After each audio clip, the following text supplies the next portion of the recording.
My name is Joyce S. Damoraga, a third-year student of Global Reciprocal Colleges and taking up Bachelor of Science in Entrepreneurship. At dito po tayo ngayon sa Nabulao National High School, dito sa Nabulao, Sipalay City, Negros Occidental.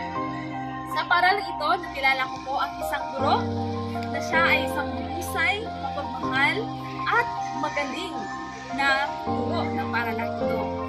At tinaguran din siyang social entrepreneur dahil sa kanyang pagmamahal at malaking concern sa kanyang komunidad. Lalong-lalo na po sa kanyang mga estudyante. Tara, samahan niyo ako at kilalanin natin si Ma'am Bethel Magno.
Hello, ma'am. Tatanong ko lang po sana, ma'am, kung ilang taon ka na po nagtuturo sa paralang ito? It's almost 10 years na. 10 years na nung start June 30, 2016 until at the present. It's almost 10 years na ako nagtuturo dito sa Nabulao National High School. Anong grade level yung advisory mo? Grade 7, Raspberry.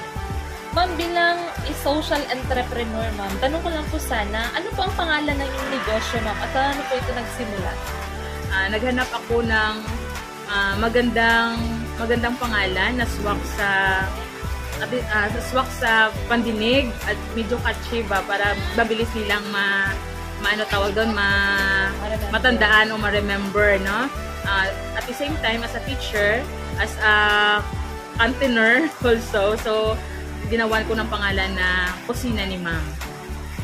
Kailan po ito naitayo, ma'am? Nag-start na ako noong February last year. February 2024? Oo, February lang.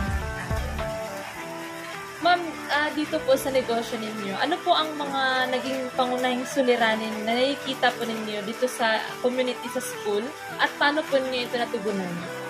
Ang nakikita ko suliranin dito sa school, noong time na wala pa itong kusina ni Ma'am, yung palagi, sa tuwing mag-duty kami, Monday until Friday, nakikita ko yung nagugutom ang mga teacher at yung mga estudyante. Dahil wala ditong kantin sa loob. Mayroon din kantin pero hindi sila nagtitinda ng mga kanin, ulam. Yung mga kabataan lumalabas pa para bumili sa labas. So, nagplano ako na magtayo nito para makasave sa energy at saka yung ma-provide yung mga pangangailangan ng mga guro when it comes sa ilang stomach. Ano po ang inyong inspirasyon, ma'am, para itayo ang negosyong ito? Okay. Ang inspirasyon ko para maitayo ko itong negosyo na ang kusina ni Ma'am ay yung mga anak ko. Kasi naglalakihan na sila, so lumalaki din ang kanilang mga ngailangan. So yung sweldo ni Ma'am hindi hindi sapat para mai-provide yung mga needs nila. Lalo na sa allowance ng anak ko. So sa bagay, wala nga yung bayad yung school niya, pero yung every week na allowance niya. At saka yung mga baon ng kanyang mga maliliit na kapatid. Ma'am, dito sa kusina ni Ma'am, ano po ang mga produkto o serbisyo na inyong inaalok, ma'am? At paano ito nakakatulong sa inyong community? Tinitinda sa kusina ni Ma'am ay yung nagtitinda kami ng turon, saging, kanin, ulam, mga masustansyang pagkain at abot kaya. Paano po niyo tiniyak na may kita pa rin kayo dito sa kusina ni Ma'am habang tumutulong po kayo sa iba, lalo na mga estudyante? Tinitiyak ko po na mayroon akong kita kahit konti. Dati nag-inventory ako. Nakita ko yung mga bawat tinda dyan, in-inventory ko. Mayroon akong kita talaga. May kita ako kahit konti. Pero para sa akin, para hindi yun sapat, no? Pero thankful na lang ako dahil sa araw-araw mas sustain ko yung pagkain namin at ang mga teacher ma-providean ko ng mga masustansyang pagkain sa murang halaga. At saka mapunan ko yung mga pangangailangan namin sa bahay tulad ng pamasahe sa tricycle at yung pambaon ng ating mga anak. Ma'am, ano po ang mga pinakamalaking hamon na inyong hinarap bilang isang social entrepreneur?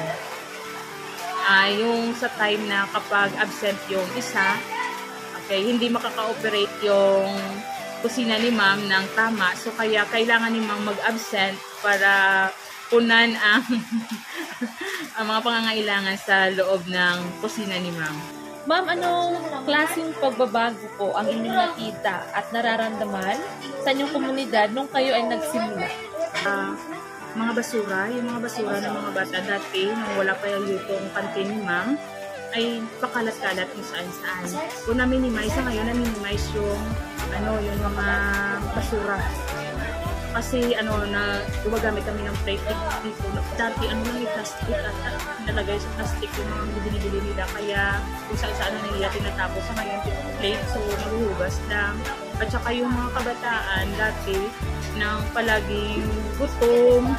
So dahil na malayo yung kainan sa labas para malas yung kanilang tawag na energy. So, nagtayo ako nito kasi pati kami yung mga teacher kami na nagugutom tuwing araw na may pasok kasi wala kaming kainan o tawag ito kasi walang kusina ni Ma'am. Ma'am, ano po ang mga plano ninyo para sa inyong enterprise dito sa inyong kusina ni Ma'am in 5 years time? Okay, in 5 years time, plano ko paramihin pa yung mga menu or yung mga luto sa kusina ni Ma'am at magbigay ng mga tawag dito, meals or mga packaged food para sa mga kabataan na nangangailangan ng masustansyang pagkain.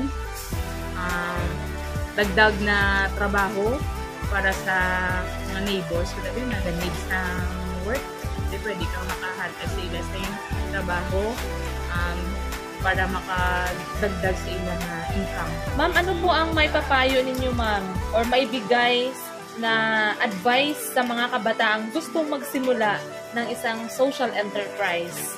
Na-observe ko, kapag nag-negosyo ka, hindi lang business na may kita, kundi nag-learn ka rin, may mga learnings ka, na i-observe mo kung what is, i-learn mo kung i-balance mo what is the need of your customer, anong ma-provide mo sa ila.